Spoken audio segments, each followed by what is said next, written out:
মাতৃভাষার ডাক। রচনায় রাকেশ দেববর্মা। রক্তে লেখা অক্ষরগুলো আজও জেগে আছে রাজপথে। ফুটপাথে শুয়ে থাকা ইতিহাস কথা বলে নীরব কণ্ঠে।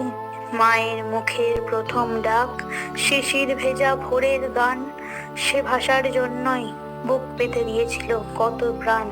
ককবরক ভাষার জন্য যে রক্ত ঝরেছিল নিঃশব্দে, ধনঞ্জয় ত্রিপুরা আজও দাঁড়িয়ে আছেন ইতিহাসের শব্দে।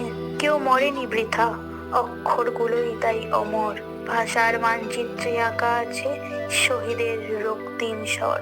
আজও যখন বলি নিজের কথা মাতৃভাষার সুরে, মনে পড়ে সেই মুখগুলো যারা নেই তবু আছে হৃদয়ে।